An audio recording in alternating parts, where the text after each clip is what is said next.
You wake up tired. Not the kind of tired sleep can fix. You try again today. You push yourself. You remind yourself to be grateful. You tell yourself others have it worse. And yet, there's this quiet weight inside you. You're doing so much, but it feels like nothing is moving. You wonder why simple things feel heavy. Why motivation disappears so quickly. Why effort doesn't turn into progress. And then the guilt arrives. Maybe I'm lazy. Maybe I'm not disciplined enough. Maybe something is wrong with me. If that sounds like you, I want you to slow down with me for a moment. You're not alone in this feeling. And you're not broken. There's someone like you. Let's call them Eli.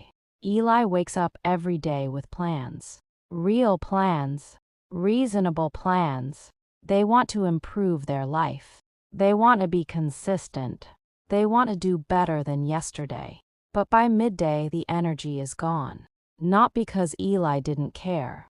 Not because Eli didn't try.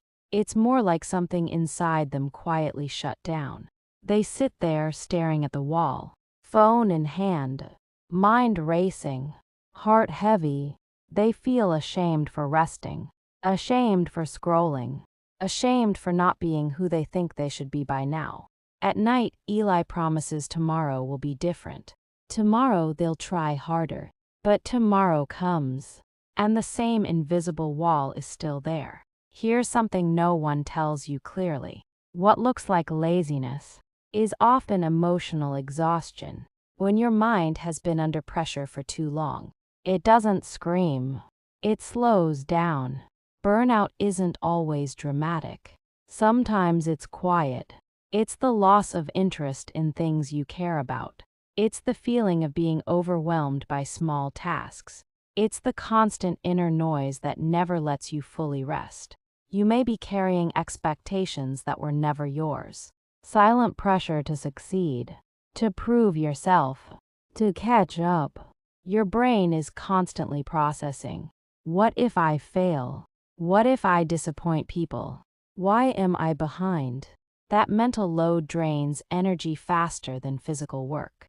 So your system protects you by shutting down motivation, not to punish you, but to survive. This is the part I want you to really hear. You are not stuck because you are weak. You are stuck because you have been strong for too long. Without enough support, you didn't fail yourself. You endured more than you acknowledged. The problem is not your effort. It's the way you've been forcing yourself, without listening to what you actually need. Self-hate feels productive sometimes. It feels like discipline, but it quietly destroys clarity. Understanding brings relief, and relief brings movement. So what do you do now? Not a drastic life change, not a perfect routine. Start smaller, gentler. First, rest without guilt. Rest is not a reward. It's maintenance. Second, reduce the pressure you put on outcomes. Focus on showing up imperfectly. One small action is enough. Third, create boundaries with your mind. You don't have to answer every negative thought. You can notice it and let it pass. Fourth, treat yourself like someone you respect, not someone you need to fix. Progress grows where safety exists, not fear. You don't need to rush healing. You don't need to compete with time. Your pace is not a flaw. There is wisdom in slowing down. There is strength in listening inward. You are allowed to rebuild quietly, without announcements, without pressure. Some seasons are for growth. Others are for recovery. Both matter. One day you'll look back at this version of yourself and feel compassion instead of frustration. You'll realize you weren't stuck. You were healing in ways no one could see.